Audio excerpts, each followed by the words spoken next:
Market లో invest చేసి మీ డబ్బులు డబుల్ చేసుకోవాలనుకుంటున్నారా? సుందరరామిరెడ్డి గారి సెమినార్ కి అటెండ్ అవ్వండి. సుమన్ టీవీ ప్రేక్షకులకు నమస్కారం. నేను మీ అనలిస్ట్ మందరి కృష్ణారెడ్డిని మాట్లాడుతున్నాను. ఒక్క దెబ్బకు రెండు పిట్టలు అనే సామెత మనం విన్నాం. కానీ ఎల్ఐసి లోపల ఇలాంటి ఒక పథకం వచ్చిందని మనం గ్రహించాల్సిన అవసరం ఉంది. ఇది చాలా మంచి పథకం. దీనివల్ల ఎంతో బెనిఫిట్ ఉండే అవకాశం ఉంది. ఈ బెనిఫిట్ ను ప్రతి ఒక్కరు కూడా పొందడానికి వీలుగా ఈ రోజు మీకు ఇన్ఫర్మేషన్ ఇవ్వడం జరుగుతోంది. ఇది ముఖ్యంగా గ్రామ్ ప్రియా స్కీమ్. ఇది పోస్ట్ ఆఫీసుల్లో ముఖ్యంగా లభ్యం అవుతుంది. ఈ స్కీము లోపల మీకు ముఖ్యంగా 10,000 రూపాయల నుంచి మొదలు పెడితే 5 లక్షల వరకు కూడా మీరు స్కీమ్లో ప్రతి నెల కట్టుకుంటూ వెళ్ళడానికి పాసిబిలిటీస్ ఏర్పడతాయి. సంవత్సరానికి ఒకసారి పే చేసే అవకాశం ఉందనుకుందాం. ప్రతి నెల 10,000 మీరు పే 5,042 మీరు పే చేస్తే ప్రతి నెల 5,042 రూపాయలు చొప్పున పే చేసినట్టయితే ఒక సంవత్సరానికి సుమారుగా 60,000 రూపాయలు చిల్లర అవుతుంది. 10 సంవత్సరాల్లో మీకు 6 లక్షలు రావాల్సింది 7,25,000 రూపాయలు మీ చేతికి వస్తాయి. అంటే అదంతా ప్రీమియం అమౌంట్ అన్నట్టు. అదే మీరు సంవత్సరానికి 5 లక్షల చొప్పున మీరు పే చేశారనుకోండి, మీకు 22,500 ప్రీమియం కింద దొరుకుతుంది. దాని మీద బోనస్ వస్తుంది మీకు సంవత్సరానికి. మీరు 10 ఏళ్ళు గడితే మీకు దాదాపుగా 5 లక్షల చొప్పున రావాల్సిన మొత్తం మీద ఈ 22,500 అదనంగా మీకు చేరుతుంది. సపోజ్ 5 లక్షలు మనం టోటల్గా డిపాజిట్ చేసాం అనుకుందాం. మొత్తం మీద 5 ఏళ్లలో 5 లక్షల రూపాయల బదులుగా మనకు 7,25,000 వస్తుంది. అంత పెద్ద మొత్తంలో దీంట్లో బోనస్ వచ్చే పాసిబిలిటీ ఉంది. అంటే బోనస్ అధికంగా వస్తుంది మిగతా వాటితో పోల్చినట్టయితే. రెండు, దీంట్లో ఇంకా రకరకాల బెనిఫిట్స్ ఉన్నాయి. ఏమిటా బెనిఫిట్?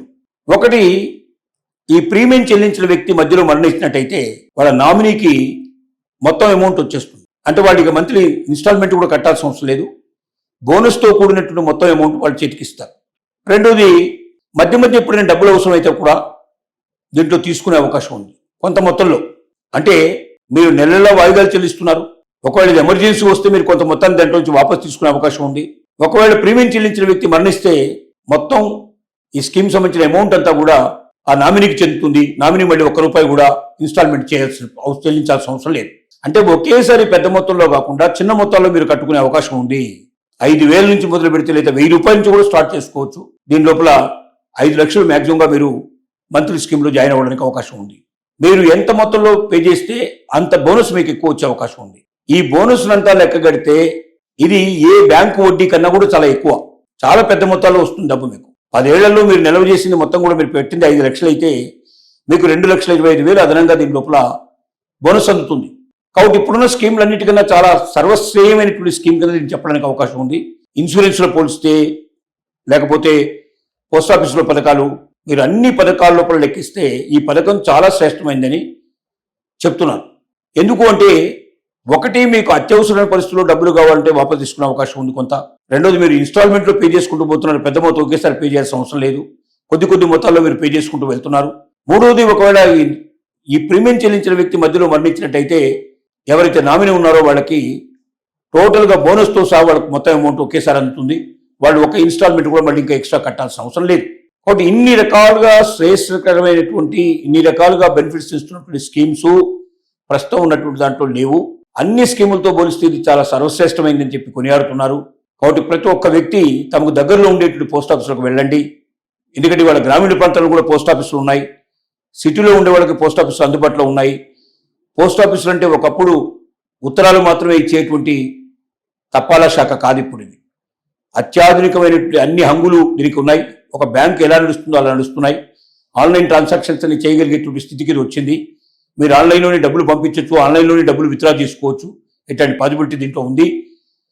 రెండోది, బ్యాంకులకు లేని సౌకర్యం ఏమిటి పోస్ట్ ఆఫీసులో ఉన్నదంటే, ఒక బ్యాంకు దివాలా తీసినా, కాలిపోయినా, ఇబ్బందులు పడ్డా అంటే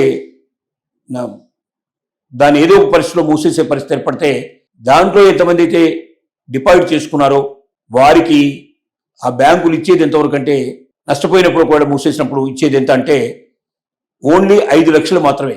అంటే మీ అకౌంట్ 1,00,000 ఉంటే 5 లక్షల లోపల పరిమితంగా ఉంటే అంతే ఇస్తారు. మీరు 5 లక్షలకు మించి కట్టి ఉంటే ఆ బ్యాంకు లోపల, ఆ పోస్ట్ ఆఫీస్ లోపల సుమారుగా బ్యాంకులో కట్టి ఉంటే ముందర బ్యాంకు నష్టపోయినప్పుడు మీ చేతికి వచ్చేది 5 లక్షలు. అంటే మీరు 50 లక్షలు కట్టినా మీ చేతికి 5 లక్షలే ఇస్తారు. మిగతా 45 లక్షలు మీరు నష్టపోవచ్చు. అదే పోస్ట్ ఆఫీస్ లోపల మీరు ఎంత డబ్బు కడతారో అంత డబ్బు 100% మీకు పూర్తిగా భద్రంగా మీ చేతికి వస్తుంది. మీరు 50 లక్షలు కట్టినా, కోటి రూపాయలు కట్టినా ఆ డబ్బులు ₹1 కూడా తగ్గించకుండా మొత్తం మీకు వస్తుంది. కారణం ఏంటంటే బ్యాంకులు కానీ, లేక గ్రామీణ బ్యాంక్స్ కానీ, లేక కోఆపరేటివ్ బ్యాంక్స్ కానీ, వీటి లోపల షేర్ హోల్డర్స్ ఉంటారు, ప్రైవేటు వ్యక్తులు ఉంటారు. ఈవెన్ నేషనలైజ్ బ్యాంక్స్ లో కూడా 51% మాత్రమే గవర్నమెంట్కి చెంది ఉంటుంది. మిగతాది 49% ప్రైవేటు వ్యక్తులు ఉంటారు. కాబట్టి ప్రైవేటు వ్యక్తులు ఉండేటువంటి బ్యాంకుల లోపల only reserve bank of India దగ్గర ఒక్కొక్క అకౌంట్కి 5 లక్షలు మాత్రమే ప్రీమియం చెల్లిస్తారు. వాళ్ళు ఇన్సూర్ చేసి పెడతారు. అలాంటప్పుడు ఏ కస్టమర్ ఒకవేళ నష్టపోయినా మాక్సిమం 5 లక్షలు మాత్రం అతనికి వస్తుంది, అంతకుమించి ₹1 రాదు. కానీ పోస్ట్ ఆఫీసులో అలా కాదు.